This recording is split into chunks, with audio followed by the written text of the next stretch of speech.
first target? Well, the captain spoke both in Sylhet and here about showing fight, and I think that's the first thing that we want to show tomorrow. It's obviously going to be difficult. Bangladesh are on top in the game. There's absolutely no doubt about that. But one thing that Irish teams are renowned for is always their fight, and I think we're going to need that in abundance over the next 3 days. Do you have enough to fight tomorrow? Do we have enough what? Enough wickets to well, we push for not to follow the ball. Well, the first job is for these. The two guys that are batting at the minute are proper batsmen. Really, really good batters. So, we'll be backing them to. Listen, it'll be difficult. Bangladesh will undoubtedly have catchers around. They've got accurate bowlers. The pitch is starting to offer some assistance, so it'll undoubtedly be difficult. But these guys have shown a method for the last 6-7 overs there, and they did well to get through that little period. And obviously, it'll be a first hour tomorrow morning. If we can get through that, that's the first little target.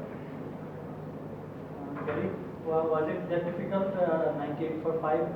Obviously, ball is starting, but was it that difficult?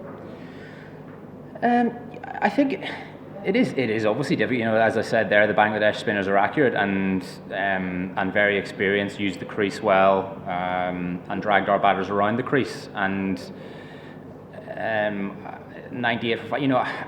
I'm not going to sit here and criticise our guys. I think just to put into context, there are teams that are far more experienced than us that come to this part of the world and also struggle with that type of environment. And we will never use that as an excuse within our group. But I'm merely stating the obvious, really. Whenever the guys will obviously find that sort of bowling difficult whenever it happens, and it's. But I think we've got to use that as something really exciting.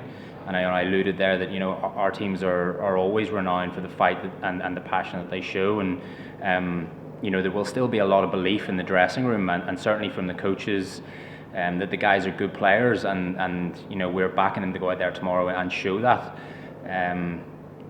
But I think I'm not gonna stand up here and sit up here and criticize anything that our guys do here, really, to be honest, because their backs are against the walls, and like I said, we will never use that as an excuse within the group, but it is reality.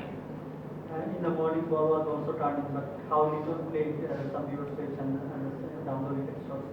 Do you think Ireland batsmen can learn from him attacking the bowlers?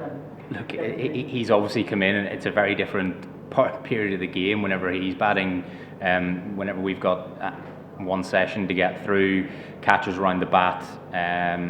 But look, we've just had a brief chat there with the captain about how he wants to go about things for the remainder of the Test match, and I've no doubt the guys will be thinking about it overnight. And as I said there, we'll be backing them to go out there and do a good job for us. Gary, a word about Andy McBride's 6-wicket haul, and all the Irish spinners got the 10 wickets. Very reliable bowler. Very reliable bowler, very reliable cricketer in general. The most pleasing thing about our bowling innings was that teams have scored big runs against us in the past, and they've often done it with a higher run rate. And I think correct me if I'm wrong, we're around 3.2, 3.3, somewhere around there. I know that the guys came in at the end and they maybe started to play a little bit more aggressively, but I was really pleased with the economy with which the lads bowled. I thought Gavin Hoey on debut, his accuracy was brilliant. So yeah, look, Andy McBride is a phenomenal cricketer, someone that we really rely on in Test match and ODI cricket, and no doubt that will continue to be the case. Thank you. Sure. Okay. Thank you.